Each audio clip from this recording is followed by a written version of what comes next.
So one of my favorite folk musicians, Bonnie Prince Billy, is a relatively new father, and many of his songs lately have to do with his young daughter and parenthood. In one of these songs, he warbles, "Able to see it all through someone smaller. Embrace her and do your darndest to enthrall her. Resolve not to hinder the bold arc of her will."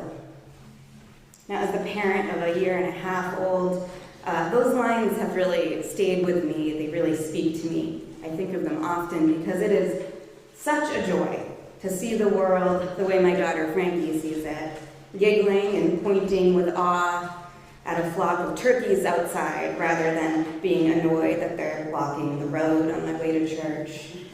The excitement she has when we give her sips of our spicy water or seltzer, when she feels those bubbles on her tongue, it makes the mundane fun again.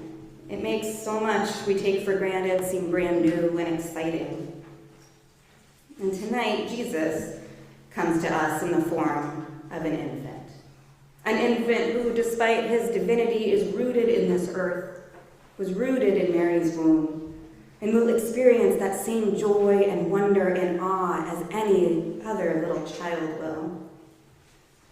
Now, often in my sermons, I talk about the humanity of Jesus and the fact that he knows all of our grief and all of our sorrows. And so we are never alone in those dark times. But the humanity of Jesus also includes his birth and his childhood, which means it also includes this awe and wonder and this sense of real, endless possibility.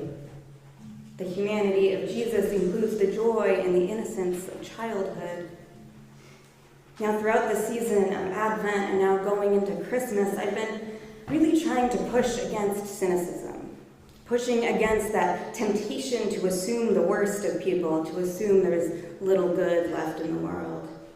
This past Sunday, I preached about Mary and her courage, not letting the fact that she was an unwed, pregnant young woman at a time when that was not okay, to put it lightly, stop her from believing that what was happening to her was a blessing, was something that would change the world, because she needed to believe that to survive. I talked about putting ourselves in her place, in the place of those who aren't in a position to not believe or to be cynical, who have to believe in something greater than themselves, who have to believe in something that seems impossible to keep going through this hard life. But tonight, I'm asking us all to put ourselves in the place of a child, full of awe and love and wonder and possibility, not yet jaded by this world, and not ceding what little hope and power we have to the evils of the world, because little children, they are not capable of cynicism. Imagine a world without cynicism, a world in which we really believe in the good of one another, in the good of each and every one of our fellow humans, a world where nothing is taken for granted, where everything feels brand new, like a miracle. This is the promise of Christmas. Now, as much as I try to teach my daughter good boundaries and gentle hands when it comes to our pets at home, I can't help but smile and admire her boldness, her naivete, and her happiness in the face of our cat's hisses. When she pets one of our cats and he takes a little warning swipe at her and walks away, she giggles and toddles after him, full of absolutely unconditional love for that furry creature despite his ambivalence towards her. That is the kind of joyful will that I don't want to hinder. That is the kind of happiness and love that I hope and pray can stay with her whole life, no matter what this world throws at her. And I believe we would all be a little better off if we allowed ourselves to be a little more childlike in our love for one another, in our love for this planet and every creature on it. The late theologian Jürgen Moltmann writes of Jesus coming to earth as a poor human child.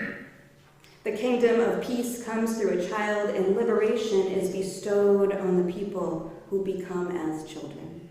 A child is defenseless. A child is innocent. A child is the beginning of new life. His defenselessness makes our armaments superfluous. We can put away our rifles and open our clenched fists.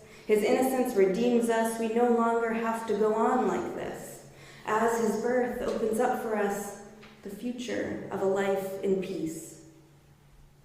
So let us become like children, full of awe and love, full of a bold and joyful will, even in the face of war abroad and violence at home, even in the face of hissing cats. Let us become like children, seeing the world as something brand new, seeing the world full of possibility, full of goodness, a world in which that Christmas promise is fulfilled at last. Amen.